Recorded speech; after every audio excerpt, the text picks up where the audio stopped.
তৃণমূল নেতা শেখ শাহজাহান দলে ফিরে আসুক, এমনটাই চান হারোয়ার তৃণমূল বিধায়ক হাজি নুরুল। সন্দেশখালীর বেতাজ বাদশা এখনো পলাতক। ইডি এবং কেন্দ্রীয় বাহিনীর জওয়ানদের ওপরে হামলার ঘটনার পর থেকেই বেপাত্তা সন্দেশখালীর বেতাজ বাদশা। প্রায় 1 মাসের কাছাকাছি হলো রাজ্য পুলিশ শাহজাহানকে হন্যে হয়ে খুঁজছেন, কিন্তু তার টিকিটও খুঁজে পাওয়া যাচ্ছে না। আর এই অবস্থায় শেখ শাহজাহান কোথায় আছেন, এই নিয়েই উঠছে প্রশ্ন। এই বিষয়ে কি বললেন হাজি নুরুল? সোমবার মধ্যমগ্রামে দলের কোর কমিটির বৈঠক শেষে হারোয়ার তৃণমূল বিধায়ক বলেন, তাকে তো কোথাও দেখাই যাচ্ছে না, তার সঙ্গে আমাদের কোনো কথাও হচ্ছে না। পলাতক বলবো না, তবে নিশ্চয়ই আশেপাশে কোথাও আছে, নিজের গ্রাম ছেড়ে কি অন্য কোথাও। কি বলছেন শুনবো। দেখুন, এটা নিয়ে উপর আমাদের রাজ্য নেতৃত্ব চিন্তা ভাবনা করছে, আমাদের যেভাবে নির্দেশ দেবে সেই নির্দেশ মোতাবেক আমরা চলবো। আপনারা কি বলছেন? শাহজাহানের সাথে তো কথা হচ্ছে? না না না, কথা হচ্ছে না। ও কি পলাতক? দেখা যাচ্ছে না তো কোথাও। তাহলে পলাতক বলবো না, সে হয়তো আশেপাশে আছে, নিশ্চয়ই তার নিজের গ্রাম ছেড়ে সে কি আপনারা খোঁজ করছেন না? আমরা দলগতভাবে আমরা এখনো সেইভাবে করিনি গো। আমরা খবর রাখছি দলের রাজ্য নেতৃত্ব কি নির্দেশ দেয় সেই নির্দেশ মোতাবেক আমরা চলার চেষ্টা করি। কিন্তু না থাকলে তো দলেরও ক্ষতি, সেখানকার অনেক দলে তো অবশ্যই ক্ষতি। শেখ শাহজাহান তো না থাকলে সামনে লোকসভা নির্বাচন।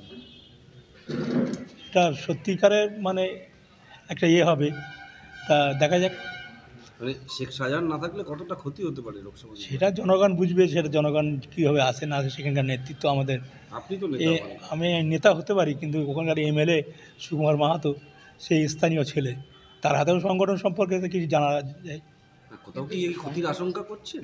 না, সেটা দেখুন, আর বেশি বিতর্ক জড়াইব না। পুরোটাই নাকি শাহজাহানের হাতেই ছিল। হ্যাঁ, সংগঠন কিভাবে দেখতে হবে, সবাই দেখতো, শিবু দেখতো, তারপর সুকুমার দেখতো, এরা সবাই একসঙ্গে করতো।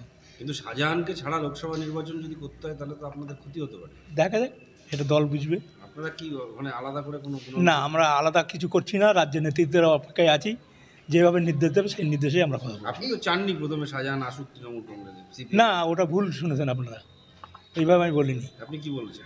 আমি বলেছি শাহজাহান আমার কাছে আসে, আমি তখন ওখানকার এমপি, জেলার সভাপতি হচ্ছেন বালুদা, সেই সবাই মিলে আলোচনা করে নেওয়া হয়েছিল ওকে, কিন্তু কিছু কিছু লোক হয়তো খুশি ছিলেন, রাজি ছিলেন না, এইটা বলছিলাম আমি। আপনি কি চেয়েছিলেন শাহজাহান আসুক? নিশ্চয়ই। তাহলে এখনো তো নিশ্চয়ই চাইবেন আবার ফিরে আসুক দলে। সে তো চাইবো, তাই কি চাইবে? সেই আইনের ব্যবস্থা কি হয় দেখা যাক। আর এদিকে শেখ শাহজাহান না থাকায় নাকি তৃণমূল দলের অনেক ক্ষতি হচ্ছে বলেই মনে করেন তৃণমূলের বিধায়ক। তবে সন্দেশখালীর বেতাজ বাদশার বিষয়ে দলের হাইকমান্ড এবং শীর্ষ নেতৃত্ব চূড়ান্ত সিদ্ধান্ত নেবেন বলেও জানিয়েছেন হাজি নুরুল। বিধায়ক আরও বলেন যে, আমি যখন বসিরহাটের সাংসদ ছিলাম 2009-এ, তখন আলোচনা করেই শাহজাহানকে দলে নেওয়া হয়েছিল। যদি কারোর তাতে আপত্তিও ছিল, কারোর আপত্তি ছিল, আমি চেয়েছিলাম শাহজাহান দলে আসুক, এখনও চাইবে যে সে দলে থাকুক। কি বলছেন তৃণমূল বিধায়ক সেটাও আমরা শুনলাম। আর এই সমস্ত কিছুর মধ্যে স্বাভাবিকভাবেই নতুন করেই যেন একেবারে প্রসঙ্গ আরও খানিকটা চাড়া দিয়ে উঠেছে। অন্যদিকে সন্দেশখালী প্রসঙ্গে তৃণমূলের সাধারণ সম্পাদক অভিষেক বন্দ্যোপাধ্যায় তিনিও তার বক্তব্য রেখেছেন।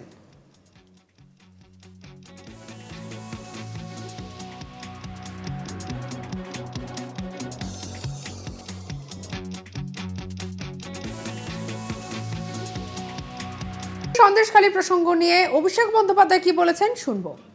এই অনুব্রত মণ্ডল, এই পার্থ চ্যাটার্জি, এই শাহজাহান শেখ, যাদের বিরুদ্ধে এত অভিযোগ, জ্যোতিপ্রিয় মল্লিক, যদি কোনোদিন বেল পেয়ে, আমি তর্কের খাতিরে, যদিও হবে না তাও ধরছি তর্কের খাতিরে, যদি বিজেপিতে চলে যায়, আপনি দেখবেন 7 খুন মাফ। আপনি একটা মার্ডার করুন রাস্তায়, মার্ডার করে আপনি কালকে বিজেপির পতাকা ধরুন, কোনো বিচার ব্যবস্থা আপনার বিরুদ্ধে কোনো সাজা ঘোষণা করবে না। দুর্ভাগ্যজনক। আজকে আমরা এই জাংচারে দাঁড়িয়ে আছি। আপনি বলুন না, আপনারা এই যে বিচারপতি বনাম বিচারপতি নিয়ে আমাকে প্রশ্ন করছে না, আমরা কোনোদিন স্বাধীন ভারতবর্ষে এই জিনিস দেখেছি? যার কাছে আমরা যাই বিচারের জন্য, এই ঘটনা কোনোদিন আমরা স্বপ্নেও ভাবতে পারি?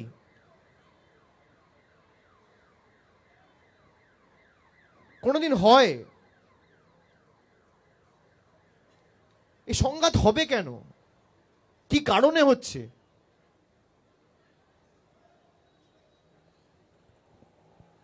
এ তো বিজেপি তৈরি করেছে, আর কিছু লোক বিজেপিকে মদত করছে বলে আজকে আমাদের দেশের এই দুরবস্থা। প্রসঙ্গত সোমবার 29শে জানুয়ারি সকাল 11টায় সল্টলেকের সিজিও কমপ্লেক্সের ইডির দপ্তরে হাজিরা দেওয়ার জন্য শেখ শাহজাহানকে নোটিশ পাঠিয়েছিল ইডি। শেখ শাহজাহানের সন্দেশখালীর বাড়িতে এই মুহূর্তে কেউ নেই, তাই 24শে জানুয়ারি বুধবার শেখ শাহজাহানের বাড়িতে গিয়ে সেই নোটিশ লাগিয়ে দিয়ে আসেন ইডি অফিসারেরা। শেখ শাহজাহানের বাড়িতে হানা দেয় ইডি, কিন্তু সোমবারও আসেননি তিনি। আর তার জন্যই অপেক্ষায় ছিলেন ইডি অফিসারেরা, ছিলেন কেন্দ্রীয় বাহিনীর জওয়ানরা। কিন্তু কোথায় শাহজাহান? এই মুহূর্তে এই প্রশ্নটাই এখন ঘোরাফেরা করছে।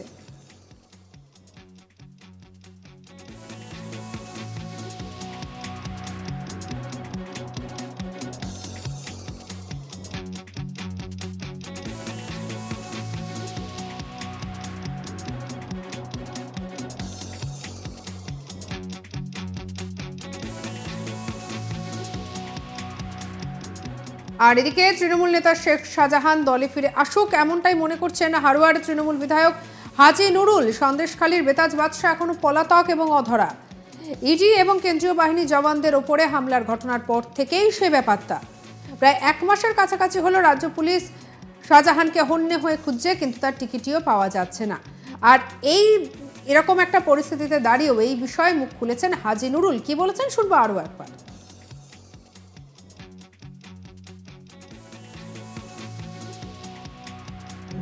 দেখুন, এইটা নিয়ে উপর আমাদের রাজ্য নেতৃত্ব চিন্তাভাবনা করছে। আমাদের যেভাবে নির্দেশ দেবে সেই নির্দেশ মোতাবেক আমরা চলবো।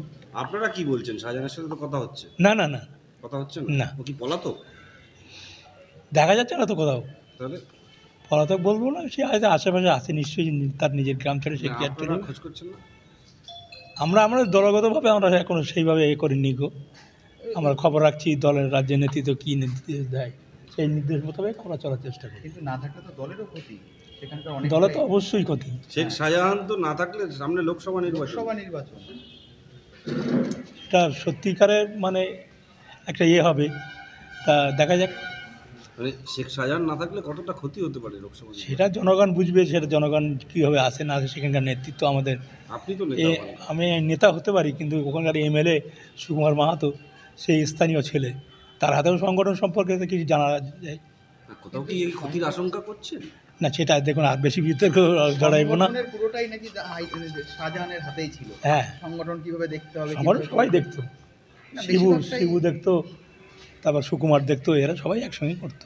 কিন্তু শাহজাহানকে ছাড়া লোকসভা নির্বাচন যদি করতে হয় তাহলে তো আপনাদের ক্ষতি হতে পারে। দেখা যাক, এটা দল বুঝবে। আপনারা কি মানে আলাদা করে কোনো? না, আমরা আলাদা কিছু করছি না, রাজ্য নেতৃত্বের অপেক্ষায় আছি। যেভাবে নির্দেশ দেবে সেই নির্দেশেই আমরা করবো। আপনি তো চাননি প্রথমে শাহজাহান আসুক তৃণমূল কংগ্রেসে? না, ওটা ভুল শুনেছেন আপনারা, এইভাবে আমি বলিনি। আপনি কি বলেছেন?